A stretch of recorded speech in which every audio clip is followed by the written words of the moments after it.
भाई जब आपने 7 बार हिलाया था। अरे नमस्कार साथियों।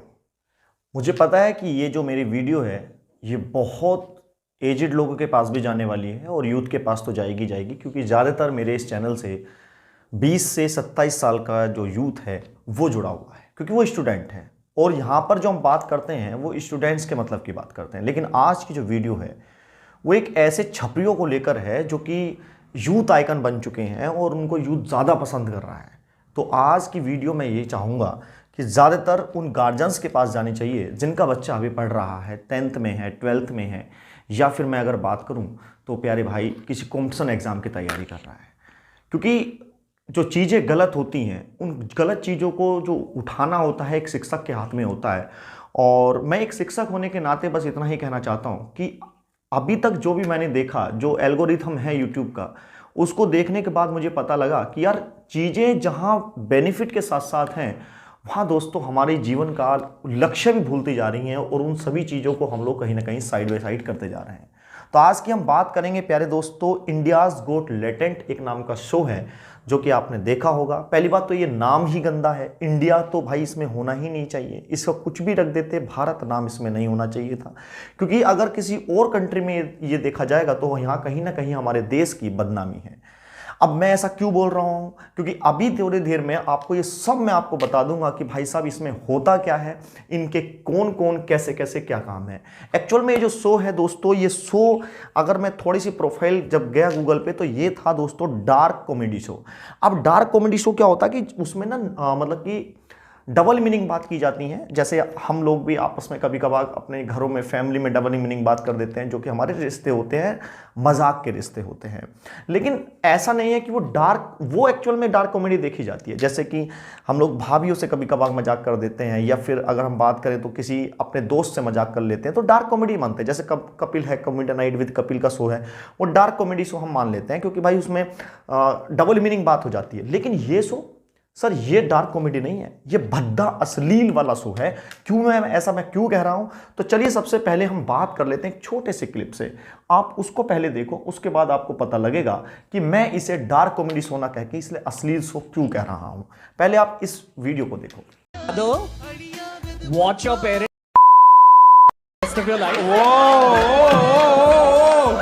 क्या हो गया रणवीर भाई को? और अपने अपने पकड़ लीजिए तुरंत। or would you join in once and stop it forever? Join in हुआ। आपने देखा। अब मैं इन सभी यहाँ के छपरियों से बुलवाना चाहता हूँ कि भाई साहब कौन कौन से छपरी क्या क्या हैं। तो देखिए इसमें सबसे पहले नाम आता है दोस्तों, वो आता है रणवीर अलाहाबादिया। रणवीर अलाहाबादिया कहना इसको गलत है, नालायक को। इसको कहना तो अश्लील अलाहाबादिया चाहिए, क्योंकि इसका जितना क्यूट फेस है, अगर आप ध्यान से देखेंगे इसका जितना क्यूट फेस है ना, क्योंकि आजकल क्या हो रहा है ना, जो बेरोजगार है, जो कुछ नहीं मिल पा रहा है, तो वो सोच रहा है कि यार गाली गलौज देंगे, यूट्यूब पर फेमस होंगे, पैसा आएगा, बात खत्म हो जाएगी। अरे मेरे भाई जो बात तेरी समझ में आती है, लेकिन जिस काम को तू अपने फैमिली में बैठ के नहीं कर सकता, जिस काम को अपने रिश्तेदारों में बैठ के नहीं कर सकता, वो किस काम का काम है?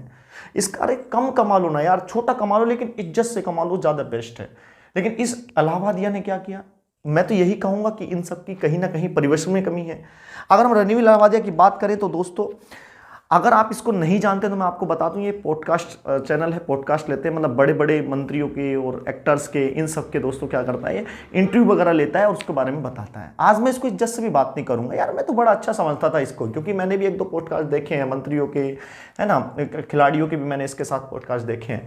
तो ये बात करता था भाई योग की, बात करता था स्पिरिचुअल की, बात करता है भाई अच्छे अच्छे ज्ञान की बात करता था। लेकिन आज इसका असली चेहरा निकल के आया इस शो में कि भाई ये क्या है, ये तो भड़का हुआ है भाई, ये बिल्कुल अंदर से ना ऐसे मतलब भरा हुआ है और ये निकालना चाहे, और इस शो के थ्रू इसने अपनी चीज़ों को ना निकाला है कि भाई साहब हम ये हैं।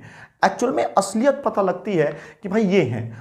अब क्या होता है ना कि जब चीज़ें ज़्यादा बढ़ जाती हैं तो फिर उसकी माफ़ी भी मांग ली जाती है कि ठीक है भाई, एक कंट्रोवर्सी होगी, हम इसको माफ़ कर देते हैं। अरे तू क्या कर रहा है? माफ़ करके क्या ही मिल पाएगा? नालायक, जो तूने दिखाना था वो तू दिखा चुका है। मैं तो कह रहा हूं इसको भाई साहब बॉयकॉट करो और तमीज से बॉयकॉट करना चाहिए, क्योंकि आने वाला यूथ क्या कर रहा है भाई, यूथ इसी को देख के मतलब आधे लोग तो इन सारे छपरियों को दीवाने हुए पे हैं। जैसे सौरभ जोशी देख लो, है क्या, चलो ठीक है ये बात तो समझ में आती है, वो भाई गाली वाली तो नहीं देता, वो इनकी तरह तो नहीं कर रहा है, मैं उसको इससे अच्छी श्रेणी में रखूंगा। मैं एल्विस यादव छपरी को इससे अच्छी श्रेणी में रखूंगा। क्यों? क्योंकि वो कहीं ना कहीं इन सबसे थोड़ा सा अलग बातें तो कर रहा है। ये डायरेक्टली बोल रहे हैं भाई साहब, कैसी कैसी, मतलब मेरे को बोलने में भी शर्म आ रही है, ऐसी ऐसी बातें बोल रहे हैं। हाँ, इनको शर्म नहीं आ रही कि किसी माँ के प्रति, और मैं तो उनको कहूंगा जो वहां पर कैंडिडेट हैं कि भाई तुम लोग इनको सुन कैसे रहे हो, क्योंकि तुम लोग खुद इनके जैसे बने हुए हैं। मैं तुमसे स्पष्ट बताऊं तो यार हो क्या गया है आज के यूथ को, मुझे समझ में नहीं आ रहा है। हमारे जमाने में अगर ऐसा होता था ना तो दोस्त थप्पड़ थप्पड़ फिरते थे, मम्मी पापा ने देख लिया, आज भी पापा से हाथ, मतलब आंखों से आंखें मिलाते हुए शर्म आती है। क्यों? डर लगता है भाई, और डर नहीं है, वो शर्म है। और वो हमारे यहाँ के हर एक यूथ में है अपने माँ बाप के प्रति, और वो होनी भी चाहिए दोस्तों। लेकिन इनको पता नहीं भाई कैसी परवरिश दी गई है, पता नहीं इनके माँ बाप इनके सामने ये सब सेक्स वगैरह करते थे क्या, और इनको मतलब आइए बेटा ज्वाइन करिएगा, क्योंकि इसका कहने का मतलब ये है कि आप ज्वाइन करिएगा। अबे नालायक, तुझे क्या बोलूं मैं। दूसरी एक बात आती है इनका ओनर जो समय रैना है, आप इसको देखिएगा। इस नालायक को मुझे ये समझ में नहीं आती है कि अनअकैडमी जैसे प्लेटफॉर्म ने क्यों ही बुलाया। समय रैना भाई साहब अमिताभ बच्चन के करोड़पति, केबीसी में भाई साहब ये अपने पहुंच गए। अरे भाई इतनी ही एल्गोरिथम चाहिए, इतनी ही फैन फ्लोइंग चाहिए, तो क्या भाई पैसा कम कमा लो, लेकिन इन जैसे छपरियों को तो मत बुलाओ, क्योंकि इन जैसों को देख के यूथ जो बिगड़ रहा है उसको कौन जवाब देगा।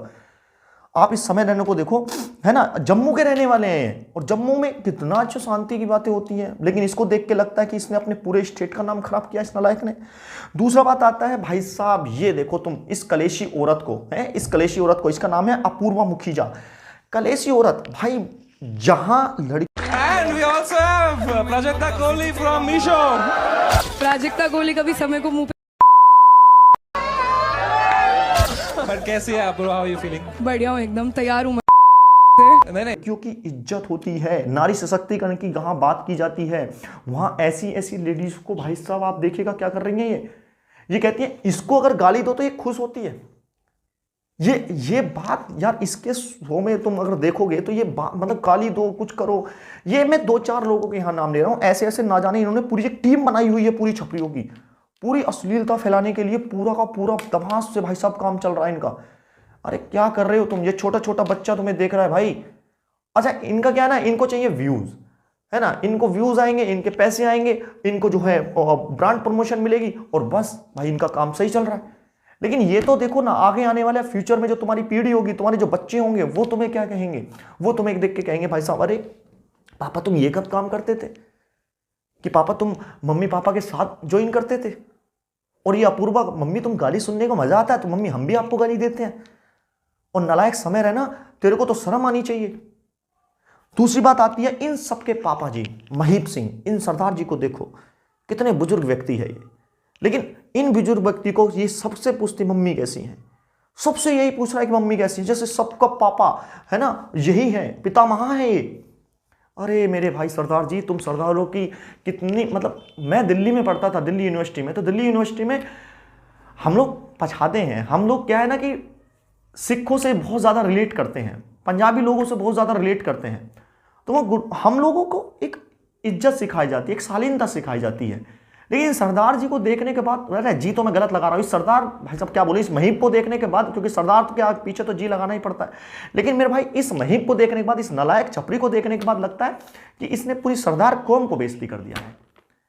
अरे मेरे भाई गुरुद्वारे में वहां देखिएगा कितने शालीनता से काम करते हैं। अगर हम वहां पर क्या था ना कि लंच नहीं करते थे तो गुरुद्वारे में चले जाते थे लंच करने के लिए, वहां सेवा करना, वहां शांति के साथ रहना, कितना अच्छी अच्छी बातें वहां पर होती थी। और एक अलग टोर होता है, क्योंकि सरदार एक ऐसा व्यक्ति होता है कुछ भी कर लेगा मेरे भाई, भीख नहीं मांगेगा और कुछ गलत काम भी नहीं करेगा। अगर ट्रेन में 4-5 लड़कियां हों और 4-5 लड़के बैठे हों, या 1-2 लड़की वहां पर हो, 4-5 लड़के हों एक ट्रेन में, तो दोस्तों और सरदार भी उसमें हो, तो लड़की ज्यादा प्रीफर करेगी अपने आप को सेफ सामने सरदार को देख के। लेकिन इस सरदार ने सबकी इमेज ही बदल दी भाई साहब, इस महीप सिंह ने सरदारों की कौम की इमेज ही बदल के रख दी कि भाई नहीं आप सेफ नहीं हो, क्योंकि हम डार्क कॉमेडी करते हैं।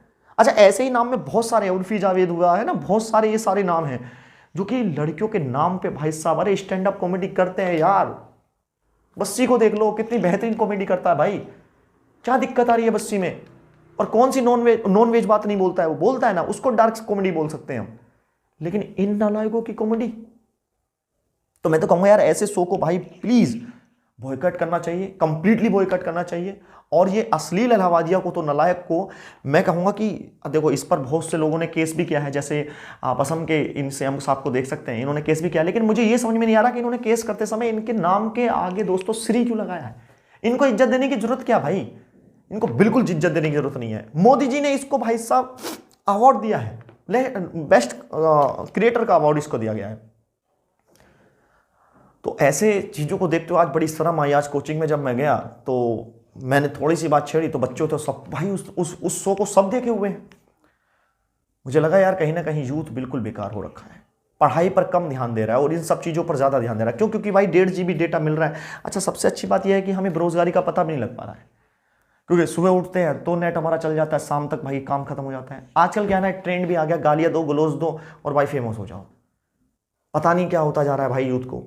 मैं आपसे हाथ जोड़कर विनती करता हूं मेरे भाई कि आप थोड़ा सा सुधार करिएगा, क्योंकि जो काम आप अपने माँ बाप के सामने नहीं कर सकते वो दोस्तों काम बिल्कुल गलत है। अगर आप जिस काम को माँ बाप के सामने बैठ के नहीं कर सकते वो काम गलत है, उस काम को एकदम छोड़ दो। चाहे वो कोई भी हो, चाहे वो कोई नशा हो, चाहे वो कोई लड़कीबाजी का शौक हो, चाहे वो मतलब कोई भी काम हो। आप जिस वीडियो को देख अपने माँ बाप के सामने बैठ के नहीं देख सकते तो उस वीडियो को मत देखो मेरे भाई। अच्छा, ये आता है, ये लोगों का एक कहना और है, मैं आपको बताऊं कि आप देख ही क्यों रहे हो हमारी वीडियो। ये कहना भी बहुत होता है कि आप देख ही क्यों रहे हो हमारी वीडियो। अरे मेरे भाई, देख इसलिए रहे हैं क्योंकि आप थंबनेल ऐसे ऐसे बनाते हैं। आपका जो थंबनेल होता है ना वो दिखाता है कि भाई चलो देख लेते हैं। अब नहीं देखेगा, लेकिन अब देश जा चुका है। अब हर एक बंदा इस पर वीडियो बना रहा है और मैं तो कहूंगा इसको बॉयकॉट करो, इस नालायक को सबके सब रिपोर्ट मारो, तब जाके काम हो पाएगा। और इनको इज्जत देना बंद करो यार। अगर आपको भाई प्लीज, अगर आपको रियल में किसी का फैन बनना ही है तो हमारे देश के हीरो कम है क्या? हीरो का मतलब वो बॉलीवुड छपरियों से नहीं जाना है। हीरो का मतलब भाई हमारे यहाँ के सोल्जर जितने हैं वो कम है क्या? हमारे यहाँ के प्लेयर नीरज चोपड़ा देखो भाई, कितना अच्छा सुंदर व्यक्ति है यार देखने में भी, उसके फैन बनो ना बनना है तो। लेकिन इन सब के बनने से अच्छा है कि हमें अपने देश के प्रति कुछ करना चाहिए। भाई पढ़ाई पर ध्यान दो, रेलवे का पेपर बहुत नज़दीक है, इन सब पर ध्यान मत दो। आज बड़ा ही दुख हुआ मेरे को सच में कोचिंग में। और भाई अगर आपको, अब मैं क्या ही बोलूँ, आपको अगर कुछ भी बोलना है, मेरी बात अगर कुछ गलत, पहली बात तो बोली मैंने कोई गलत नहीं बोला है। अगर आपको गलत लगी है तो आप कमेंट में बताइएगा, अगर अच्छी लगी है सपोर्ट कर सकते हो तो भी कमेंट में बताइएगा। बाकी आप प्लीज़ शेयर करना। धन्यवाद दोस्तों, जय हिंद प्यारे भाई, नमस्कार प्यारे भाई।